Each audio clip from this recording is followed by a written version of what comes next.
একজন ইমানদার আল্লাহ রাব্বুল আলামিনের প্রতি বিশ্বাসী বান্দা, আখিরাত এবং ইয়াউমুল কিয়ামার প্রতি বিশ্বাসী বান্দা নিজেকে মুত্তাকি হিসেবে গড়ে তোলার প্রয়াস এবং প্রচেষ্টা সবসময় অব্যাহত রাখবে। কারণ মুত্তাকি, মুসলিম, মুমিন এই পরিভাষাগুলো সম্পর্কে আমাদের যদি সাধারণ ধারণাও থাকে, তাহলে একজন ইমানদার শুধুমাত্র তিনি ইমানদার এই তৃপ্তির ঢেকুর তুলে বসে থাকাই তার জন্য কখনো সমীচীন হতে পারে না। কারণ আল্লাহর প্রতি ঈমান তিনি এনেছেন, প্রথমত সেই ঈমানকে পরিচর্যা করে বিশুদ্ধ করার চেষ্টা করা, সেখানে কোনো ত্রুটিপূর্ণ বিশ্বাস যেন না থাকে সে বিষয়টি খেয়াল করা দরকার। সেই সাথে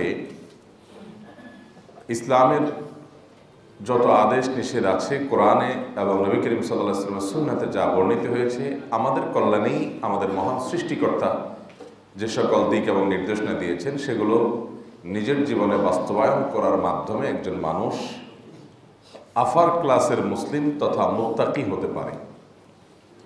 এই মুত্তাকির আবার অনেকগুলো স্তর আছে। একজন ইমানদার তিনি সাধারণ মুত্তাকি থেকে সর্বোচ্চ পর্যায়ের মুত্তাকি হওয়ার চেষ্টা করবেন।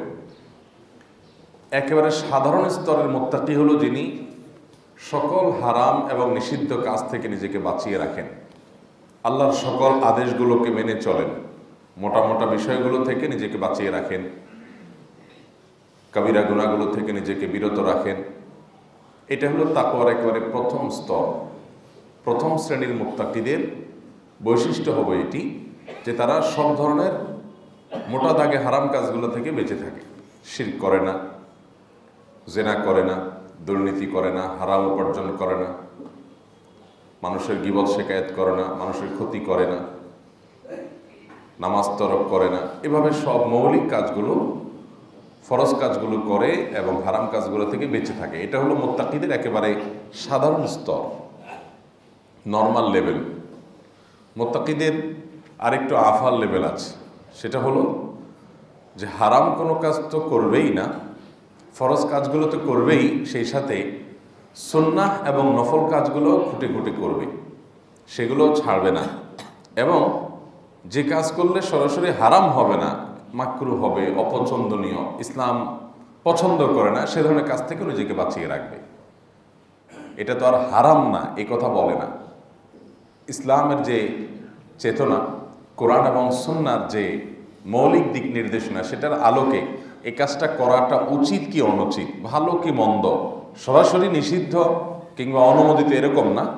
কিন্তু নবী করিম সাল্লাল্লাহু আলাইহি ওয়াসাল্লাম পছন্দ করেছেন, কোরআন হাদিসের আয়াত থেকে বোঝা যায়, কথার কথা খেলাধুলা নিয়ে অতিরিক্ত মাতামাতি করা। এই মাতামাতিটা যদি শরিয়ার কোনো সীমা লঙ্ঘন করা ছাড়া হয়, কেউ স্ক্রিনে সরাসরি খেলা দেখেন না, যার কারণে তার চোখের জেনা হয় না, সতর দেখার জেনা হয়, গুনাহ হয় না, এবং এর মাধ্যমে তার নামাজের ক্ষতি হয় না, সেরকম উন্মাদনা তার মধ্যে নাই, এসব কিছু আছে। কিন্তু কি করেন উনি? শুধুমাত্র একটু খোঁজখবরটা রাখেন, খোঁজখবর রাখেন, ফলো আপ করেন। তো এই কাজটাকে সরাসরি প্রত্যক্ষভাবে সব ক্ষেত্রে বিনা বাক্যে হারাম বলে দেওয়া যাবে না। কিন্তু ইসলামের মূল স্পিরিটের দিকে তাকালে বোঝা যায় একজন ইমানদার এই জাতীয় বিষয়গুলোকে খুব সিরিয়াসলি নিজের জীবনে নিয়ে সময় নষ্ট করবে না, অনর্থক কাজ থেকে বেঁচে থাকবে। মিন হুসনি ইসলামিল মারই তারকুহু মা লা ইয়ানি। একজন মুসলমানের ইসলামটা সুন্দর হবে যখন সে অহেতুক অনর্থক কাজ থেকে নিজেকে বাঁচিয়ে রাখার কসরত করবে, চেষ্টা করবে। তো এটা একটা এক্সাম্পল, শুধুমাত্র একটা উপমা বোঝার সুবিধার জন্য, যে এই ধরনের বিষয় আসলে থেকেও বেঁচে থাকার চেষ্টা করে। সে সরাসরি হারাম করছে না, কিন্তু কোরআন সুন্নাহর মূল স্পিরিটের দিকে তাকালে বোঝা যায় এই কাজটা আমি করি, ইসলাম সেটা পছন্দ করে না, জাস্ট সেই জন্য তিনি এই কাজ থেকে বেঁচে থাকেন। এইভাবে যত রকমের বিশ্বাস আছে যেগুলোতে আল্লাহর অসন্তুষ্টি বা নবী করিম সাল্লাল্লাহু আলাইহি ওয়াসাল্লামের কোনো হাদিসের খেলাফ হতে পারে, সেটা হোক অনুত্তম কাজ, সেটাও তিনি করেন না। অর্থাৎ হারাম থেকে তো বাঁচেনি, আরও সূক্ষ্ম বিষয়গুলো থেকেও বাঁচার চেষ্টা করেন। এটা হলো আরও আফার ক্লাসের মুত্তাকি। মুত্তাকিদের আরও সর্বোচ্চ স্তরের মুত্তাকি পর্যন্ত আছে, যে আল্লাহর মহব্বতে, আল্লাহর ভয়ে, আল্লাহর ভালোবাসায় যত বেশি নিজেকে অন্যায়, গুনাহ, অনুত্তম, অনুচিত, খেলাফে আওলা, খেলাফে সুন্নাহ কাছ থেকেও নিজেকে বাঁচিয়ে রাখে, যে যত বেশি বাঁচিয়ে রাখতে পারে নিজেকে, সে তত বেশি আফার ক্লাসের মুত্তাকি হতে পারে। ইত্তেকা এই শব্দের একটি অর্থই হলো বেঁচে থাকা, তার মানে বেছে বেছে চলা। মুত্তাকির বৈশিষ্ট্য হলো সে বেছে বেছে পা দিবে, যেখানে সেখানে পা দিবে না। ব্যবসা বাণিজ্য বলেন, বন্ধুবান্ধব গ্রহণ করা বলেন, জীবনসঙ্গী গ্রহণ করা বলেন, প্রতিবেশী চুজ করা বলেন, তারপর চাকরি বাকরির জন্য কোনো প্লেস, কোনো জব খুঁজছেন, সেটা চুজ করার ক্ষেত্রে বলেন, যেই কোনো ক্ষেত্রে, কোনো কথা বলার ক্ষেত্রে তিনি কোনভাবে বলবেন, কিভাবে বলবেন, কোনো গ্রুপের সাথে চলবেন, কোনো সোসাইটির সাথে উঠা বসা করবেন, তো সেক্ষেত্রেও তিনি মূল্যায়ন করেন যে কোন সোসাইটির সাথে উঠব, কোন গ্রুপের সাথে উঠব, কাদের সাথে আমি উঠা বসা করব, কাদের সাথে আমার রিলেশন হবে, সম্পর্ক হবে, নিবিড় সম্পর্ক হবে। এই প্রতিটা বিষয়কে বেছে বেছে চলে যে তাকে মুত্তাকি বলা হয়। এটাকে অত্যন্ত চমৎকার একটা দৃষ্টান্তের মাধ্যমে একজন সাহাবী বুঝিয়েছেন যে আপনি কোনো একটা জায়গা পার হচ্ছেন, এই জায়গাটা অতিক্রম করে আপনার কাঙ্ক্ষিত লক্ষ্যে আপনাকে পৌঁছতে হবে। তো আপনি সেই জায়গাটা যখন পার হচ্ছেন, দেখলেন যে সেখানে প্রচুর পরিমাণে এমন গাছ আছে যে গাছগুলোতে কাঁটা আছে অনেক,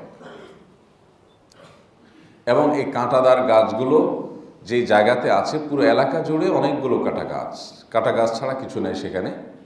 তো যার কারণে ওটার নিচে প্রচুর পরিমাণে কাঁটা আছে। এখন এই এলাকাটা পার হওয়ার সময় আপনি কি করবেন? আপনি চেষ্টা করবেন যথাসম্ভব বেছে বেছে পা ফেলতে, যে এমন জায়গায় পা ফেলবো যেখানে কাঁটা নাই, দেখে দেখে খুব সাবধানতার সাথে, কারণ আপনি জানেন এই পুরো জায়গাটাই হলো কাঁটাওয়ালা গাছে ভরা, যার কারণে এর নিচে প্রচুর কাঁটা থাকবে স্বাভাবিক। বিধায় আমার পায়ে যেন কাঁটা বিদ্ধ না হয়, যেহেতু আমাকে একটা জায়গায় যেতে হবে পার হয়ে, সেজন্য আমি এই চ্যালেঞ্জটা নিয়ে বেছে বেছে পা দেব। যতই বেছে বেছে পা দেই, এরপরও দেখা যাবে যে অসাবধানতাবশত আমার অজান্তে হয়তো কোনো কাঁটা আমার পায়ে বিদ্ধ হয়ে গেছে। কারণ এত পরিমাণে কাঁটা যে সবগুলো থেকে বাঁচা সম্ভব না, দুই একটা হয়তো বিদ্ধ হয়ে গেছে। তখন আমরা কি করি? ওই কাঁটাটাকে খুলে ফেলে দিয়ে সামনে আরও সচেতনতার সাথে, আরও সাবধানতার সাথে চলার চেষ্টা করি যে এবার যেন আর না হয়। তারপরে যদি হয় আবার খুলে ফেলি। এভাবে এই কসরতটা করতে করতে করতে করতে ওই জায়গাটা পার হয়ে আমি আমার গন্তব্যে চলে যাই।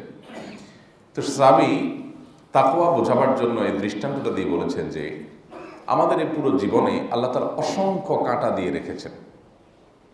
এটা আমাদের জান্নাতে যাওয়ার জন্য এই কাঁটাগুলো, এগুলোকে অতিক্রম করে, এগুলোকে এড়িয়ে চলে, বেছে বেছে এগুলো বাদ দিয়ে যদি চলে আমি দুনিয়ার জীবনটা পার করে চলে যেতে পারি, তাহলে আল্লাহ তাআলা অনন্ত অসীমকালের জান্নাতের বন্দোবস্ত রেখেছেন, নেয়ামত রেখেছেন, যার শুরু হবে আর শেষ হবে না। দুনিয়ার কোনো ভোগের সাথে যার কোনো তুলনা নেই। তো সেটার জন্য দুনিয়াতে আল্লাহ অনেক কাঁটা দিয়ে রেখেছেন। হারামের কাঁটা আছে, প্রচুর পরিমাণে হারাম অর্থ কামাই করার অপশন আছে, লোভ আছে। এখান থেকে বেঁচে থাকা খুব টাফ, কোনো মতে বেঁচে থাকাও কঠিন। যেদিকে যাবেন হারাম হারাম হারাম। পৃথিবীটা এরকম সংকীর্ণ হয়ে আসে আস্তে আস্তে। যারা ইমানের উপরে চলতে চায়, তাকওয়ার উপরে চলতে চায়, কাঁটা ছাড়া কোথাও পা দেওয়ার জায়গা পায় না। একটা দোকানদারি করতে যাবে, সেখানে কিছু আইটেম আছে, না রাখলে দোকান চলে না, আবার সেগুলো হারাম, বিক্রি করলে গুনাহ হবে, বিপদ। চাকরি করতে যাবে, তো যেখানে যায় দেখে যে হয় বেপরদিগি, আর নাহলে সুদের কারবার, আর নাহলে ঘুষের কারবার, বাঁচতে পারে না বেচারা, যাওয়ার জায়গা পায় না, কাঁটা আর কাঁটা চতুর্দিকে, অসংখ্য কাঁটা। তরুণরা স্কুলে যাবে, কলেজে যাবে, শিক্ষা প্রতিষ্ঠানে যাবে, খেলাধুলা করতে যাবে, বিনোদন করতে যাবে, যেদিকেই যাবে সেখানে অশ্লীলতা, বেহায়াপনা, বেপরদিগি, হারাম দৃশ্য, হারাম চিত্র, হারাম আয়োজন, এগুলো চতুর্দিকে বিছানো, অগণিত কাঁটা বিছানো। এই কাঁটাগুলোকে বেছে বেছে যারা চলে, এর নাম হলো মুত্তাকি। এর নাম হলো কি? এই গোটা জীবনটা, গোটা দুনিয়াটা কাঁটায় ভরা। এই কাঁটাগুলো থেকে নিজেকে বাঁচিয়ে বাঁচিয়ে কোনো মতে জীবনটা পার করে দিতে পারলে তার জন্য অনন্ত অসীমকালের জান্নাত। ভাইরা আমার, আমাদের জীবনের দিকে আমরা একটাবার যদি তাকাই ভালো করে, তাহলে আমরা খুব সহজে বুঝতে পারবো এই জীবন আমাদের ভোগের জন্য আসলে না, এবং এটা আমাদের থাকার কোনো জায়গাও না। আমাদের আইডিওলজিক্যাল একটা পার্থক্য, একটা পরিবর্তন আমাদের মধ্যে আসবে যখন বিষয়টাকে আমরা এভাবে দেখতে পারবো যে পৃথিবীতে আমাদের আসলে থাকার কোনো জায়গা না। আপনি দেখেন, একজন মানুষ জীবনের শুরুতে অনেক স্ট্রাগল করে, অনেক কষ্ট করে, একেবারে শুরুর দিকে স্কুল, কলেজ, ইউনিভার্সিটি, এক একটা পরীক্ষা, এক্সাম, কি একটা পেরেশানি, কি একটা প্রেশার, কি একটা ডিপ্রেশন, চাপ, স্ট্রেস, এগুলো নিয়ে নিয়ে আস্তে আস্তে আস্তে তাকে পার হইতে হয়। ভালো একটা স্কুলের চান্স পাওয়ার চ্যালেঞ্জ, এরপরে ক্লাসে পরীক্ষা ভালো করার চ্যালেঞ্জ, পাস না করলে সামনে আগানো যাবে না, এরপরে একটা ভালো কলেজে যাওয়ার চ্যালেঞ্জ, ভালো করতে না পারলে সামনে আগানো যাবে না। এইভাবে এক একটা চ্যালেঞ্জ মোকাবেলা করে করে দেখেন সাঁতার কাটে যেরকম মানুষ এরকম করে সামনে যেতে থাকে। এরপরে চ্যালেঞ্জ থাকে যে একটা চাকরি আদৌ পাবো কি না, অনেক টেনশন থাকে, কত চাকরি, কত পড়াশোনা করে মানুষ রাস্তা রাস্তা ঘুরে, আল্লাহ জানে আদৌ হবে কি না, বিসিএস এ চান্স পাবে কি না, আর্মিতে চান্স পাবে কি না, অথবা অন্য কোনো জায়গায় ভালো চান্স পাবে কি না, ব্যবসা করলে সেখানে সাকসেস হবে না, ধরা খায় পড়ে যাবে। হাজারটা পেরেশানি নিয়ে মানুষ বড় হয়। এরপরে একটা পর্যায়ে যদি আল্লাহ তাআলা তাকে মনে করে একটা ভালো জায়গায় নিয়ে যান, শেষ হয়ে যায় না। চাকরি একটা পাইলেন কোনো রকম, বিসিএস ক্যাডারেই চান্স পেয়ে গেলেন, কিন্তু এই ক্যাডারগিরি তো ধরেই সচিবগিরি দিয়ে শুরু হয় না, ক্যাডারগিরি তো তল থেকে করে আসতে হয়। এবার তলে যায়, এবার পেরেশানি শুরু হয়। তাহলে উপরের বসদেরকে কি করলে খুশি হবে, তারা কি করলে আমাকে একটু প্রমোশন দিবে, তার জন্য যত কাজ দরকার সব করব, যত কথা লাগে সব শুনবো, কিন্তু যে কোনো মূল্যে আমাকে ডিসি হতে হবে, আমাকে এসপি হতে হবে, আমাকে সচিব হতে হবে, আমাকে আরও উপরে যেতে হবে।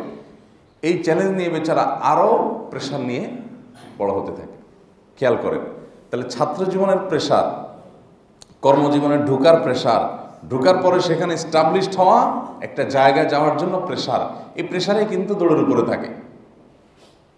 একজন সাধারণ চাকরিজীবী কোনো মতো চাকরিটা পাইছে, সরকারি চাকরি হলে তো আর কোনো টেনশনই নেই, কারণ এটা তো যাওয়ার কোনো টেনশন নেই। যত দুর্নীতি, যত দুই নম্বরই, যত যাই করবে, এটা তো আপনার লোহার চাইতেও শক্ত, টেনশন নেই। কিন্তু টেনশন কিসের? টেনশন হলো কখন বদলি করে কোথায় পাঠায় দেয়, রাঙ্গামাটি পাঠায় দেয়, বান্দরবান পাঠায় দেয়, এই জন্য বসকে খুশি করে করে চলতে হবে, কোনটা করলে বস খুশি হবে, একটা চাপ। এরপরে প্রমোশন পাওয়ার জন্য যা যা করা দরকার, যত যা করা দরকার সব করতে হবে, কিন্তু প্রমোশন পাইতে হবে। আর তাছাড়া আরও তো বহু কাঁটা আছেই। তো এতগুলো ট্রমা, প্রেশার, স্ট্রেস, এগুলো নিয়ে নিয়ে মানুষ বড় হয়। দেখেন, সে বাল্যকাল থেকে শুরু হয়েছে, আপনি একেবারে কিন্ডার গার্ডেনে ভর্তি হয়ে যাচ্ছেন, সেখানে আপনি চান্স পাবেন কিনা ভালো একটা যা প্রতিষ্ঠানে, কঠিন পরীক্ষা, অনেক বাচ্চা কাচ্চা সবাই চান্স পায় না, চ্যালেঞ্জ নিতে নিতে নিতে নিতে আপনি সামনে আগান। আমাদের জীবনটা ভাই সেই বাল্যকাল থেকে, শৈশব থেকে প্রেশার নিতে নিতে বড় হয়, তাই না? চাপ চাপ চাপ চাপ, টেনশন টেনশন। এরপরে কর্মজীবনে ঢুকে গেছেন আর টেনশন শেষ, জি না, তখন আরো টেনশন বাড়ে, উপরে ওঠার টেনশন। তখন ব্যবসায়ী হোক আর চাকরিজীবী হোক, যেই হোক, উপরে ওঠার টেনশন। আর বেকার থাকলে তো কথাই নেই, কোনো মতো একটা চাকরি, যেই কোনো চাকরি, আল্লাহ আল্লাহ করি যদি ব্যবস্থা হয়ে যায়, হয়ে গেল, চাহিদা শেষ হয় না, আরো বাড়ে। যাক মাশাআল্লাহ, একটা চাকরি আল্লাহ ব্যবস্থা করছে, চেয়ার যদি ওই পরেরটাতে যেতে পারতাম, এর পরেরটা যেতে পারতাম, এর পরেরটা যেতে পারতাম, এভাবে করতে করতে দুনিয়ার জীবনটাকে একটু খেয়াল করেন ভাই। আমি কথাটা বলছি যে আমাদের জীবনের বাস্তবতাকে একটু আমরা উপলব্ধি করার জন্য চেষ্টা করি। এভাবে আমাদেরকে টেনে টেনে টেনে কিন্তু নিয়ে যাওয়া হয়। একটা পর্যায়ে আপনি চলে গেছেন মাশাআল্লাহ, ব্যবসায়ী হিসেবে শুরু করছেন টঙের দোকান দিয়া, এখন বিশাল বড় ফ্যাক্টরির মালিক মাশাআল্লাহ, অনেক শ্রমিক কর্মচারী আপনার আছে মাশাআল্লাহ। আপনি বিসিএস ক্যাডারে কোনো মতে আপনি ঢুকছেন শুরুর দিকে একদম সাধারণ ক্যাডার হয়ে, সেখান থেকে ওই বড় চেয়ারের দিকে আপনার নজর, যাইতে যাইতে চেয়ার পাল্টায় পাল্টায়, একবার এটাতে বসেন, আবার ওইটা বসেন, আবার ওইটা বসেন, এবার বসতে বসতে একদম সচিবের চেয়ার পর্যন্ত চলে গেলেন, ডিসিএসপি হয়ে গেলেন। এবার আপনার প্রেশার কমে যাওয়ার কথা, তাই না? এবার একটু ভোগটোগ হবে, এত গানে টেনে আসলাম সেই শৈশব থেকে, এখন জাগা মতো এসে বসলাম, এবার একটু ভোগ করবো না? হ্যাঁ, ততক্ষণে বয়স কত হয়? 50-এর ধাক্কায় চলে যায়। এই যে 45-50-এর ধাক্কা চলে যান, এখন মাত্র ভোগ শুরু করবেন, এখন শরীর বলে না, সুগার খাওয়া যাবে না, ডায়াবেটিস হয়ে গেছে।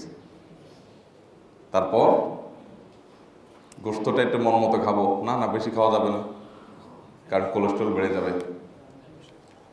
হাজারটা সমস্যা শুরু হয়ে যায়। এবার বডি আর মন মতো কথা চলে, মানে ভোগের সময় শুরু হয়েছে তখন ক্ষয় শুরু। শুধু সেটা না, এরপরে প্রেশার যে শেষ হয়ে যায় না, প্রেশার আরও থাকে, কারণ ছেলেটা আছে ও একটু ভালো জায়গায় চান্স পায়, মেয়েটা আছে যেন ভালো জায়গায় বিয়েটা হয়, এরপরে নাতি নাতনি আছে তারা যেন ভালো জায়গায় যায়, এসব চাপ তো আছেই। ওই চাপগুলো আছে, কিন্তু ভোগটাও আর সেভাবে করা, কারণ ভোগ যখন করা শুরু করবেন ততক্ষণে এবার ক্ষয় শুরু হয়ে যায়, এবং যে এতদিনে যা অর্জন করছেন সেটা হারানোর ভয় থাকে। হায় হায় বয়স 50 হয়ে গেছে, তাহলে তার সময় বেশি নাই, চলে যেতে হবে মনে হয়। 60, 70, 75 গড় আয়ু তো এর বেশি থাকে না আমাদের, তাহলে সেক্ষেত্রে তো আমাকে চলে যেতে হবে। এবার আস্তে আস্তে আর 5-7 বছর পরে মরণের ভয় ধরে। এবার তসবিহ তাহলিল হাতে নেন, মসজিদে আসেন, আবার টেনশন, মরার টেনশন, কি এক পেরেশানি। এতদিন বাঁচার জন্য এত কিছু করছেন, বাঁচার জন্য করতে করতে করতে 50 বছর ঘানি টানে মাত্র বাঁচাটা শুরু করবেন, এখন টেনশন শুরু হয়েছে মরার। ভাইরা আমার, একটু তাকান, আল্লাহ তাআলা জীবনের এই যে সাইকেলটা সৃষ্টি করেছেন, তৈরি করে দিয়েছেন, এটা দেখলে বোঝা যায় এটা আসলে ভোগের কোনো জায়গা না, এটা আসলে ভোগের কোনো জায়গা না। আপনার থিঙ্কিং পরিবর্তন করেন, পুরো দুনিয়াটা আপনার সুখের হয়ে যাবে। ইসলামের দর্শন আর ভোগবাদের দর্শন দুইটার ভিতরে পার্থক্য হলো এই জায়গাটাতে। ইসলাম আমাদেরকে বলে এটা তোমার ভোগের জায়গা না ভাই, এখানে কোনো মতে জীবন বাঁচায়া তুমি সঞ্চয় করে নিয়ে যাবা, ভোগ হবে আখিরাতে, এটা ভোগের জায়গা না। এখানে ভোগ করলে করা যাবে, কিন্তু ভোগের পিছনে সময় নষ্ট করিও না। এখানে ভালো করে চাষাবাদ করো, ফসল নিয়ে যাও, এখানে কোনো রকম খেয়ে পরে বেঁচে থাকার কাজ। ওই যে ওই চাষির মতো, যে চাষি প্রতিদিন একটা গামলায় করে কিছু ভাত, পান্তা ভাত, 2-4টা কাঁচামরিচ, একটু ভর্তা নিয়া একটা লুঙ্গি বা গামছাতে পেঁচায়া আর একটা জয় করে পানি নিয়া কাঁধে করে চলে যায় কোথায়? খেতে। খেতে যায় আইলের একটু উঁচা জায়গায় রাইখা ধুমসে পরিশ্রম করতে থাকে, হাড় ভাঙা পরিশ্রম দিয়ে। যখন জহুর রক্ত হয়ে যায়, আজান দিয়ে নামাজটা পড়ে ওই পান্তা ভাত, কাঁচামরিচ একটু খেয়ে আবার কাজ শুরু করে এরপরে বাসায় আসে। এভাবে করতে করতে 2 মাস, 3 মাস, দীর্ঘদিন 1 মাস, যার যতদিন প্রয়োজন পরিশ্রম করার পর সুন্দর অনেকগুলো ফসল হয়। এই ফসলগুলো নিয়ে এবার ঘরে যায়, সেই ফসলগুলো ঘরে তুলে, ধানগুলো গোলায় তুলে, এরপরে সে মোছে তাও দিয়া এবার একটু ভোগ করতে বসে, তাই না? এবার বই পোলাও রাঁধে, কোরমা রাঁধে দেয়, মুরগিটা জবাই করে দেয়, কারণ ফসল তো গোলায় ভরে ফেলছে। এখন ফসল কিছু বেচে, কিছু খায়, কিছু রাঁধে, কিছু খায়। আর ওই যখন চাষাবাদ করে ওই টাইমে কোনো রকম পান্তা ভাত, কাঁচামরিচ দিয়ে খেয়ে টাইম পাস করে চলে আসে, কারণ এটা খাওয়ার জায়গা না। সে জানে খাবো তো আমার বাসায় গিয়া, ফসল তুললে তখন একসাথে খাবো। এখন তো কোনো রকম চাষাবাদ করতে আমার শরীরে যতটুকু শক্তি দরকার ততটুকুর জন্য আমি চেষ্টা করব। তাহলে তার যখন থিঙ্কিংটাই এরকম হয়, তখন তার কাছে এই কষ্ট সহ্য করাটা সহজ হয়ে যায় যে এটা তো আমার ভোগের জায়গা না ভাই, কোনো রকম টাইম পাস করে আমি আমার জায়গায় চলে আসবো। আর এর বিপরীতে আরেকজন কৃষক বা চাষিকে কল্পনা করেন তো, যে ধরেন খেতে যখন যায়, সে যাওয়ার সময় চিন্তা করে, আরে খেতে থাকবো, আমার কি কম আছে নাকি? ঘরে আলহামদুলিল্লাহ টাকা পয়সা আছে, ধান দৌলত কম বেশি আছে, তো খেতে এসে কষ্টটা কেন করবো? কষ্ট করবো না। সেখানে সে চুলা চাকি নিয়ে যায়, আশেপাশে আরও 2-4টা দোস্ত আছে, ওরাও ক্ষেতের কাজ করতে গেছে, ওদের বলে দোস্ত আরে এত কষ্ট করার কোনো মানে আছে নাকি? লাইফটাকে এনজয় করো, দুনিয়াটা মস্ত বড়, খাওয়া দাওয়ার ফুর্তি করো, কি এর এই পান্তা ভাত আর কাঁচামরিচ খায়, মাথা খারাপ? চলো আমরা একটা পিকনিক করি। একটা পিকনিক করলো, মোরগ জবাই করলো, ওখানে পরমা পোলাও কর্মা দিল, এগুলো করতে করতে তো ক্ষেতের কাজ করতে পারবে না। তো এই লোকের ক্ষেতের অবস্থা কি হবে?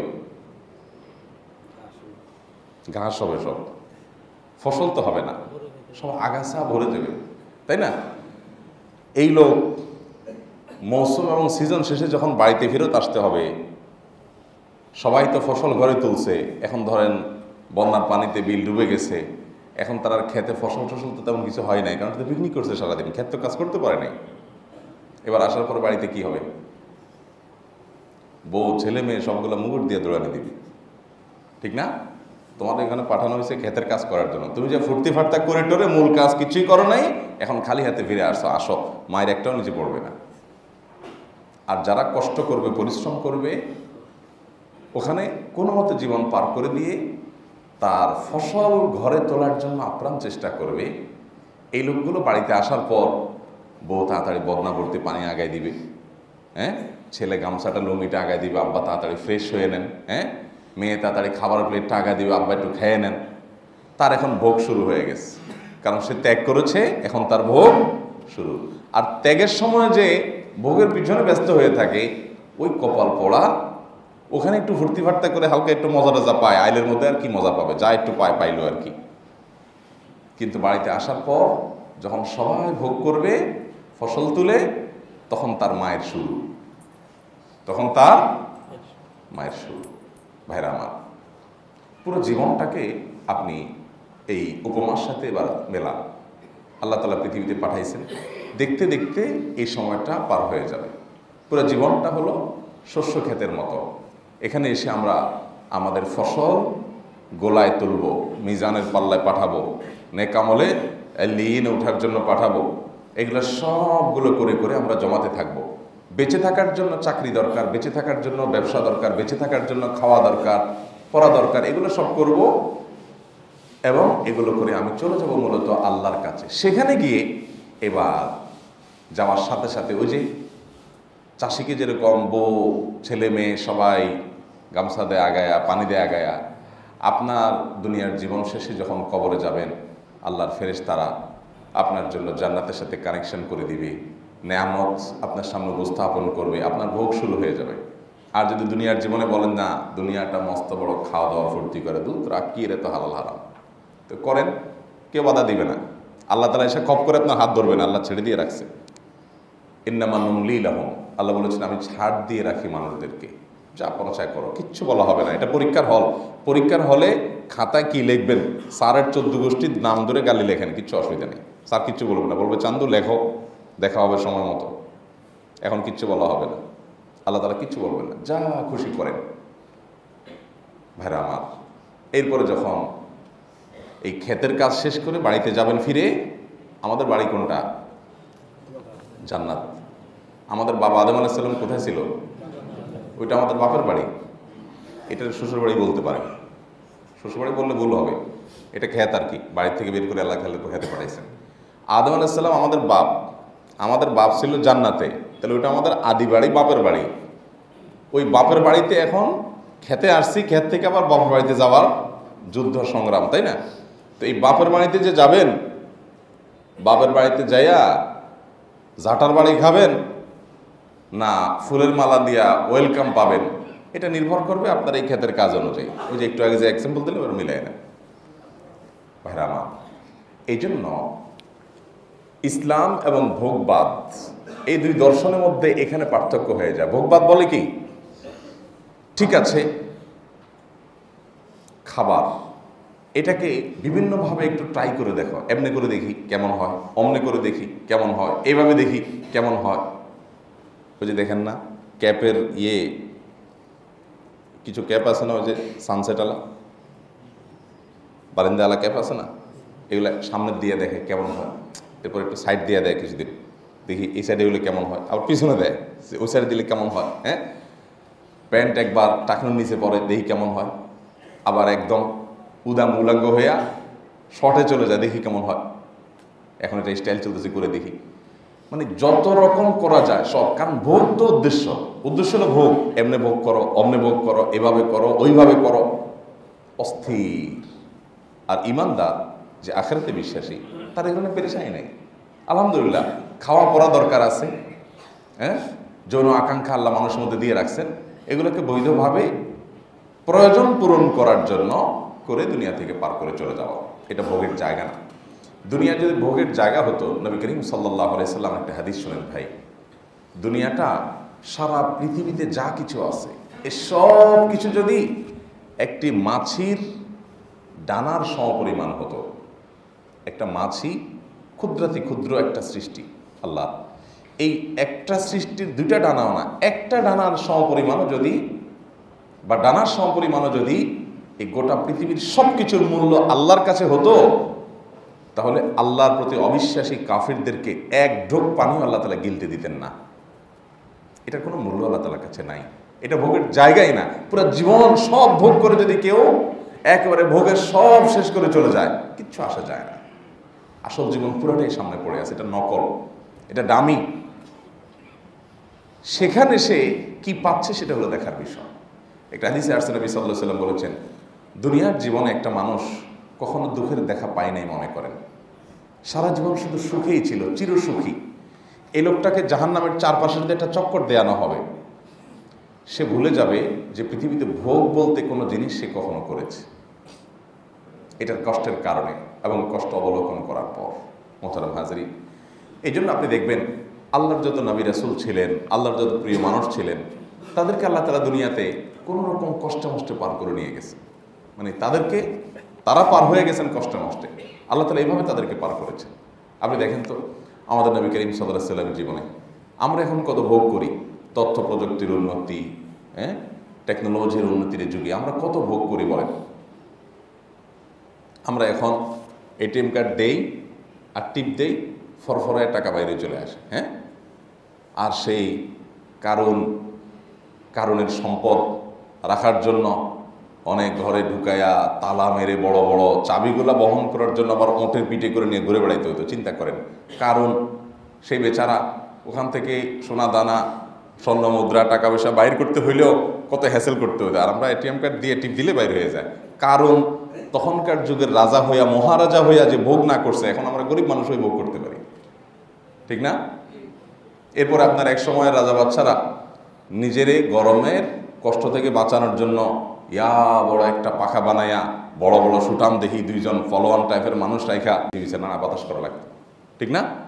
আর আমরা এখন শুধু সুইচও টিপ দেওয়া লাগে না, রিমোট মোবাইলেই হয় আজকাল, টিপ দিলেই ঠান্ডা বাতাস আসতেছে। ওইসব রাজা বাচ্চারা যদি এগুলো দেখতো, বলতে হায় রে আমি আর কি রাজা, এরাই তো সব এক একটা রাজা। ভোগের যে উপকরণ আজ পৃথিবীতে সহজ হয়েছে, আপনি ভাবে দেখেন তো, ঠান্ডা পানি সুপেয় পানি পান করার জন্য আগের যুগের রাজা বাচ্চারা কি করতো? মাটির গড়া, মাটির কলসি, এগুলোর মধ্যে পানি রেখে সেটা আবার মাটির নিচে যাতে ঠান্ডা থাকে, ওখান থেকে আবার ওটার মুখে করে গটগট গটগট করে রাজা সাহেব পান করতো। ওনারে দেখে মানুষ মনে করতো কত সুখী মানুষ জানি। আর আমরা এখন ফ্রিজ থেকে শুধু নিয়ে, ফ্রিজও লাগে না আজকাল, আপনার কুলার অনেকগুলো আছে, আপনার ডিসপেন্সার আছে, চাপ দিলাম আর ঠান্ডা পানি বের হয়ে যাচ্ছে, গরম পানি বের হয়ে যাচ্ছে। সুখের অবস্থা দেখছেন?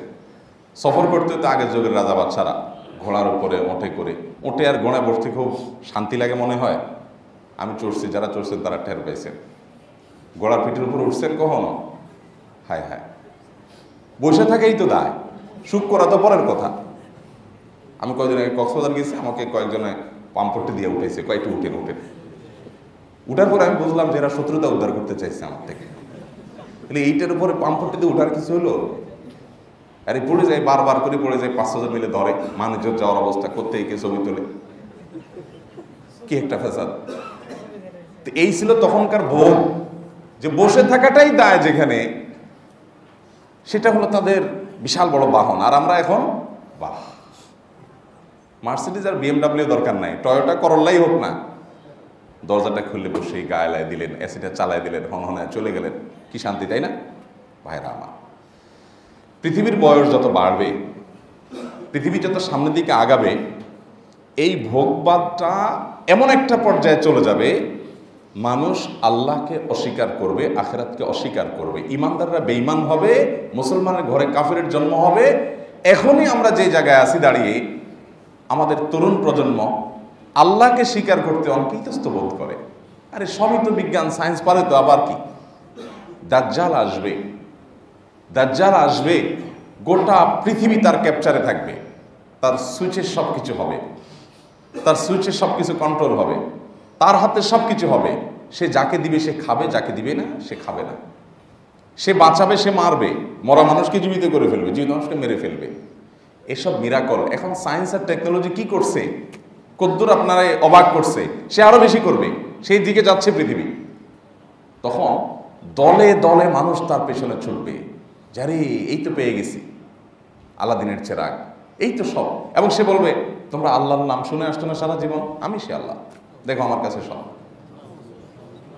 তখন দলে দলে মানুষ তার পেছনে চলে যাবে। খুব বেশি সংখ্যক মানুষ বাঁচতে পারবে না।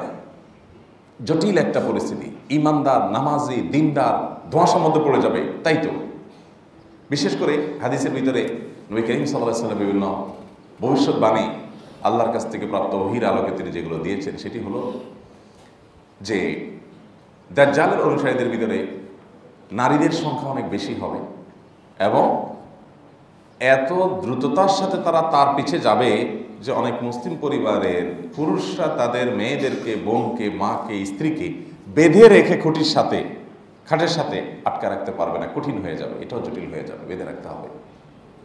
এরকমভাবে মানুষ ছুটবে। ভাইরা আমার, এই সময়গুলো আসবে, পরিস্থিতি এমন হবে।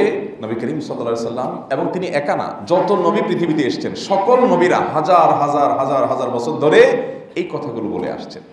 পৃথিবীর শুরু, এই কথাগুলোর শুরু। সর্বশেষ আমাদের নবী মুহাম্মদ সাল্লাল্লাহু আলাইহি সাল্লাম বলে গেছেন যে কিয়ামতের আগে আর কোনো নবী রাসূল আসবে না। এরপর সর্বশেষ ঘটনা, দাজ্জাল আসবে, মহাপ্রলয় আসবে, তার আলামতগুলো এক একটা প্রকাশ পাবে, সৃষ্টি জগৎ শেষ হয়ে যাবে, বিচার কার্য শুরু হবে, কিয়ামতের দিক চলে যেতে হবে। ভাইরা আমার, হাজার হাজার ভবিষ্যৎবাণী করেছেন, একটা দুইটা না, হাজার হাজার ভবিষ্যৎবাণী। শুধু কিয়ামত নিয়ে যদি আপনি স্টাডি করেন তা আপনার ঈমানের মিটার দেখবেন কোথায় উঠে চলে যায়। নবী করিম সাল্লাল্লাহু আলাইহি ওয়াসাল্লাম ভবিষ্যৎবাণীগুলো কিভাবে খেটেছে সেই 1450 বছর আগে বলে রেখেছেন, একটা একটা করে এখন খাটছে, কল্পনাও করা যায়নি। ভাইরা আমার, এই জন্য একজন ইমানদার হিসাবে মুত্তাকি হওয়ার পথে বড় বাধা হলো পৃথিবীর এই চাকচিক্য, পৃথিবীর এই আয়োজন, এটার এই সবুজ শ্যামল রূপ, এটার এই আলো ঝলকানি, এগুলো আমাদেরকে প্রতারিত করে, এগুলো আমাদেরকে ধোঁকার মধ্যে ফেলে রাখে। আল্লাহ রাব্বুল আলামিন বলেছেন, মা গাররাকা বিরাব্বিকাল কারীম, তোমাকে তোমার মহান রব, পরম করুণাময়, করিম, দয়ালু, মায়ালু রব থেকে কিসে তোমাকে ফিরিয়ে রেখেছে? দুনিয়ার চাকচিক্য এগুলো। ভাইরা আমার, এটা প্রতিনিয়ত আমাদেরকে হিসাব মেলাতে হবে। যখন এটা খুব ভালো করে রপ্ত করতে পারবেন, তখন আপনার কাছে দুনিয়ার জীবনটা খুব সহজ হয়ে যাবে। একজন ইমানদারের কাছে এই জন্য কষ্ট খুব সহ্য করা খুব সহজ। আপনি দেখেন আমাদের নবী করিম সাল্লাল্লাহু আলাইহি সাল্লামের জীবনে কোনো ভোগ ছিল না। ওই যে রাজা বাদশাদের কথা বললাম, ওখান থেকে যে ভোগ, দুনিয়ার ভোগের যদি আল্লাহর কাছে কোনো বিষয় থাকতো যে হ্যাঁ দুনিয়াতে ভোগ করতে পারলাম তো লাইফটা কিছু একটা হইল, তাহলে আল্লাহ তাআলা এই এটিএম কার্ড এখন আবিষ্কার না করে তখনকার মানুষের মাথায় দিয়ে নবী সাল্লাল্লাহু আলাইহি সাল্লামকে দিতেন। এত কষ্ট করার দরকার কি? গাড়ি তখনই আবিষ্কার হয়ে যেত। এগুলো আল্লাহ তাআলার কাছে কোনো বিষয় না ভাই। দুনিয়ার জীবন একভাবে পার হয়ে যাবে। মার্সিডিজে যে চড়ে সে গুলশান বাড়িধারাতে, আর পাম্প জমেরাতে যে থাকে সে, আর বস্তিতে যে থাকে, বাইসাইকেলে যে চলে, রিক্সা যে চলে, ভ্যানে চলে, পায়ে হেঁটে চলে, গন্তব্য সব এক জায়গায়। কোনো সন্দেহ আছে? গন্তব্য সব কবরস্থান। ওখানে কোনো BMW, মার্সিডিজের সিস্টেম নাই। ওখানে সবাই সমান কাতারে দেখবেন শুয়ে রয়েছে। দুনিয়াতে মন্ত্রী সাহেবের কাছে কেউ ঘেসতে পারে নাই, তাই না? এমপি সাহেবের দ্বারের কাছে কেউ যেতে পারে না, ধাক্কা দিয়া সিকিউরিটি ফালাই দিছে, তাই না? এমপি সাহেব, মন্ত্রী সাহেব পরের কথা, আজকাল হুজুরদেরও কাছে ঘেসতে পারে না মানুষ, সেলিব্রিটি হুজুর। আমাদের কাছে ঘেসতে দেয় না পাবলিক, ঠেইলা ফালাই দেয়, এই কাছে আসতে পারবো। যাই হোক, সেখানে ঠেলা ঠেলে নিয়ে ভাই মন্ত্রী সাহেব নিজে কানে হেঁটে হেঁটে চলে যাবে আপনার পাশে, আপনার কবরটার পাশের কবর হয়তো ওনারই হবে। এগুলো সব থেকে যাবে ভাই। অতএব দুনিয়ার এই জীবনে আল্লাহর নিষিদ্ধ পথ থেকে বাঁচার সংগ্রাম, এই সংগ্রাম হবে আমার জীবনের সবচেয়ে বড় সংগ্রাম। চাকরি পেলাম না, বিসিএস ক্যাডার হতে পারলাম না, অনেক ব্যবসা বাণিজ্য হলো না, অনেক ব্যাংক ব্যালেন্স হলো না, গাড়ি বাড়ি হলো না, কিছুই হলো না, কোনো রকম কষ্ট মষ্ট করেই জীবনটা পার করে দিলাম। তো কি হলো? যে খুব সুখে পার করছে ওর সুখও খুব দ্রুত শেষ হয়ে গেছে, যত সুখ ভোগ করছে। আচ্ছা, সুখের যে তৃপ্তি, এটা কি খুব বেশি স্থায়ী? যত সুস্বাদু খাবার খান আপনি, যত সুস্বাদু খাবার অনেক টাকা পয়সা দিয়ে কিনছেন, এগুলো আসলে চোখের ধাঁধা, আর কিছু না। আপনি খাইছেন, জাস্ট এটার নিচে চলে গেছে, শেষ। এবার একটু স্মরণ করার চেষ্টা করুন তো কেমন লাগছে। কোনো ফিলিংস খুঁজে পাবেন না, ঠিক না? মুখের থেকে গলা নিচে আপনি সাপ্লাই করে দিয়ে দিয়েছেন, নিচে ছেড়ে দিয়েছেন, চলে গেছে। এরপরে আর তৃপ্তি পাবেন না, তবে ওই ঠেলা টাপটার পাবেন। বাথরুমের বেগ হবে, পেটে বুটবুট ফুটফুট, পেরেশানি, ভার ভার ভাব, চাপ চাপ ভাব, অশান্তিটা শুরু হবে। ভোগ কিন্তু এর নিচে শেষ, কয় সেকেন্ডের, যতক্ষণ চাবাইছেন দাঁতের ভিতরে ওই ততক্ষণের বাস। এমনকি ভোগ করা শেষ হয়ে গেছে, তারপর আপনি স্মরণ করেও আর সে তৃপ্তি আনতে পারবেন না। গরু দেখেন না, যখন ঘাস খায়, ঘাস খাওয়ার পর ও কিন্তু গালের ভিতর রেখা দেয়, রাইখা রাতভর জাবর কাটতে থাকে, হ্যাঁ, চাবাইতে থাকে চাবাইতে থাকে চাবাইতে থাকে। আমাদের তো সেটারও সুযোগ নেই, কারণ চাবাইলে তো কথা বলতে পারো না, গরুর তার কথা বলা লাগে না, আমার তো কথা বলতে হয়। যার কারণে খায়া নিচে সাপ্লাই করে দিই, নিচে চলে গেছে, সব শেষ, আর ভোগটা পর্যন্ত থাকছে না। গোটা দুনিয়ার সব ভোগ এরকম ভাই। আপনি অনেক কিছু হয়ে গেছে, একজন অনেক কিছু হয়ে গেছে, আপনাকে আল্লাহ বলতে যেতে দেয় নাই। আপনি দেখে শুধু মনে করেন হায় হায় রে, কত বড় বিল্ডিং হাঁকাইছে বেটা, কি দামি গাড়ি, কি লাক্সারিয়াস লাইফ, আমার একটু হলো না। ভাইরা আমার, যে ইমানদার সে বিচক্ষণ, সে এইভাবে দেখবে জিনিসটাকে, কি হয়েছে তো এটাতে কি হয়েছে। সে এবং আমি দুজন একই সাথে কবরস্থানে শুইতে হবে হয়তো পাশাপাশি, গন্তব্য একই জায়গায়।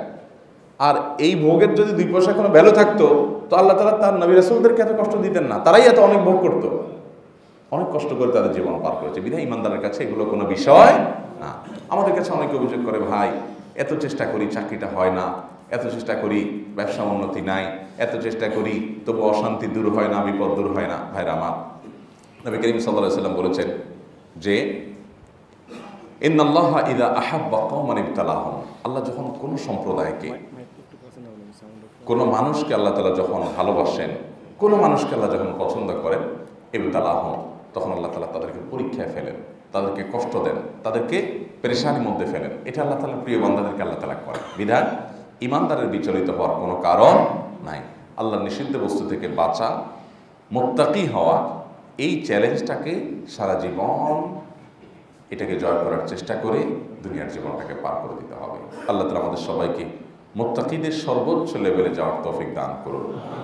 যে আয়াত আমি পাঠ করেছি সূরা আলে ইমরানের, এই আয়াতে আল্লাহ তাআলা বলেছেন, ওয়াসারিউ ইলা মাগফিরাতিন মির রাব্বিকুম ওয়া জান্নাতিন আরদুহা কাআরদিস সামাওয়াতি ওয়াল আরদ, তোমরা সেই জান্নাতের দিকে এবং আল্লাহর কাছ থেকে ক্ষমা পাওয়ার দিকে দৌড়াতে থাকো, অগ্রসর হতে থাকো, সেই জান্নাতের জন্য এবং আল্লাহর মাগফিরাত লাভের জন্য, যে জান্নাতের প্রস্থতা নবমণ্ডল এবং ভূমণ্ডলের মধ্যকার প্রস্থতার মতো।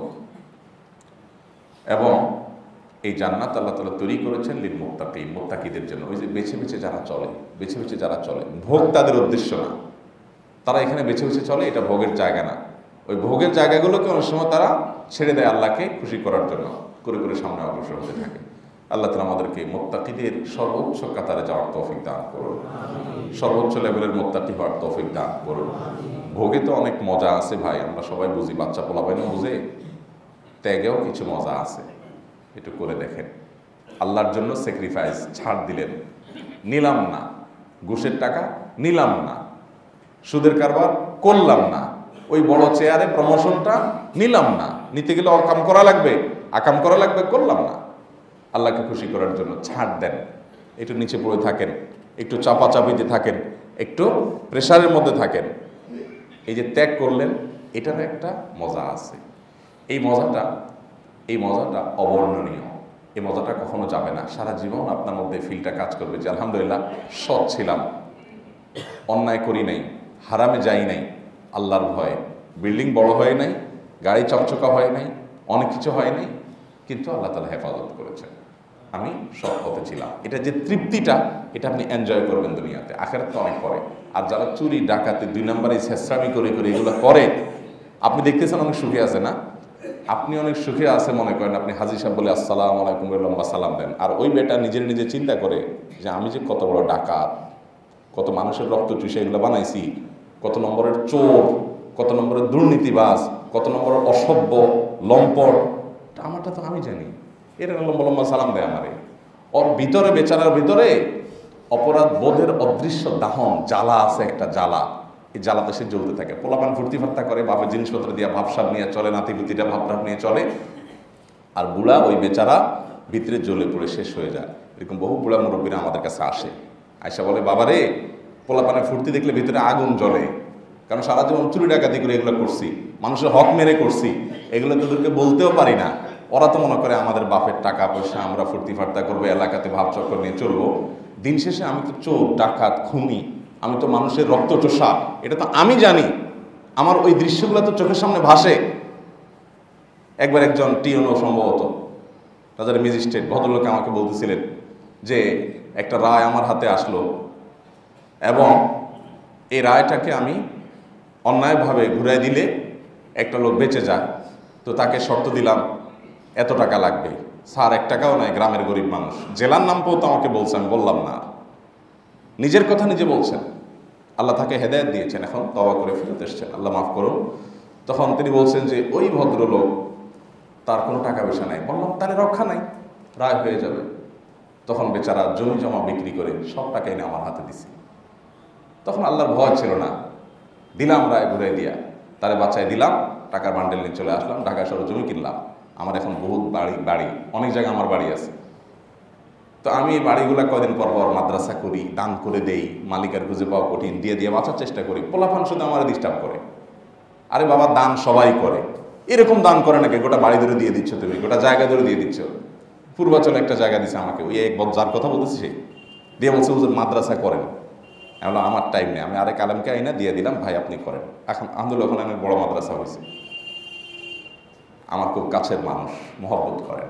তো বলেন হুজুর পোলাপান তো দেখে বলো বাড়ি গাড়ি ফ্ল্যাট প্লট, আমি তো জানি আমি চোর, আমি ডাকাত। আমার চোখের সামনে ওই বেচারা জমি জমা বিক্রি করে যে টাকার বান্ডিল এনে দিয়ে গেছে, দৃশ্যটা আমার চোখের সামনে ভাসে।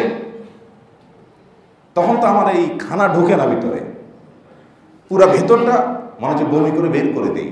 কারণ আল্লাহ তাআলা তওবা করার তৌফিক দিয়েছেন, এখন বুঝতে পেরেছেন, অনেক ক্ষেত্রে বোঝেও না। এজন্য ভাই হারামকে না করার জন্য ইমানি শক্তি লাগে, হারাম না করার একটা স্বাদ আছে। আর হারাম করে ভোগ করবেন, ভোগ কিছুটা পাবেন, মরার আগ পর্যন্ত জ্বলে জ্বলে কুরে করে শেষ হবেন। আপনার ভেতর থেকে আপনার ভেতরে যে আপনি আছেন, আপনার ভেতরের আপনি আপনাকে জ্বালিয়ে জ্বালিয়ে শেষ করবে, কেউ জানানো লাগবে না। আল্লাহ জ্বালা তো আছে আখিরাতে পড়ে। আল্লাহ তাআলা আমাদেরকে মুত্তাকি হওয়ার তৌফিক দান করুন। সবাই চেষ্টা করবো তো ইনশাআল্লাহ, হারাম থেকে সরে আসবো, হালালের পথে আসবো, আল্লাহর জন্য স্যাক্রিফাইস করব, লাইফটাকে এনজয় করবো ইনশাআল্লাহ। জাযাকুমুল্লাহ খাইর ওয়া আখিরু দাওয়ানা আলহামদুলিল্লাহি রাব্বিল আলামিন।